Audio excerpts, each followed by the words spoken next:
So today we're going to talk about fonts and we're going to talk about kerning. So kerning is the spacing between letters and sometimes we need to modify it. So let's dive right in and do some examples here. All right.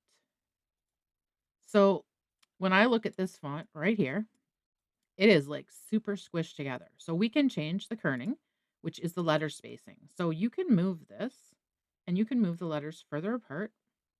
You also can move them closer together. So, depending on the font, you might want to change this, especially if you do something like add an effect to it. So, let's say that you decide that you want your letters thicker. So, bold is not an option on this font. So, if you want to do an outline, and I always make my outline, if I'm just looking to make it thinner, you want it the same color. But then 50 is too much. So, you can play with the thickness here. So, say you like that, but then you're like, oh, that's too squished. So, now you can go ahead and you can move it apart a bit.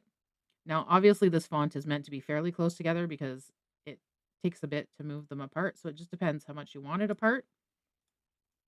But I would say this is like the number one thing that people do that makes their design look not great, which is the font doesn't look good because it's too close together or the lines are too close together. So let's do an example here, and I'm just going to switch the font.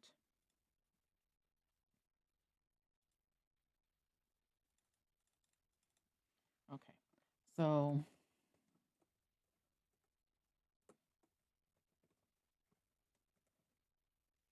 okay. So when we look at this text here, to me, this almost has too much space between it. Now, obviously, you don't want no space, but it depends on your purpose and what you're trying to fit in there. So first of all, I find these letters are really far apart, so I'm going to go ahead. Now, that was a presetting from the last one. So I'm going to go ahead and play with it until I'm happy. So 0 would have been standard, and then you actually can move the letters closer together if you want. But here we have line spacing. So here we can make the space between the lines bigger or smaller. So I'm just going to go back and make that smaller. And also, because of how Canva does that box, sometimes I like to zoom out on my screen before I play with these things. It does make it difficult because this drops down over top of your work. And they do have some more settings. So some of these are fairly new, like in the last year or so. Um, so formatting, so you can do superscript and subscripts, and then here is the letter spacing. So I think when you make your designs, you really need to kind of pay attention to how close is your text together, how close are your lines, your letters, and this can really elevate your design just by changing that spacing.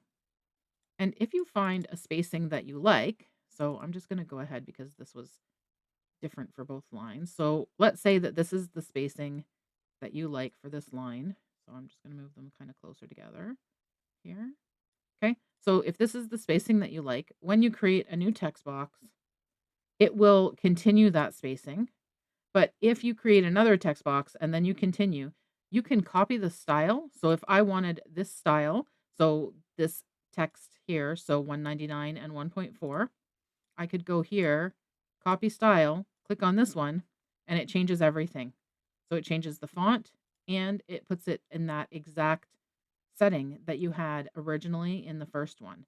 So it applies the entire style to it so you don't have to play around with it. If you want to learn more from me and get some free clip art, you can go to my free school group, which is linked down below. And you'll also find below a link to my freebie that gives you 10 different niches that clip art can be used in, along with a GPT that will help you along the way.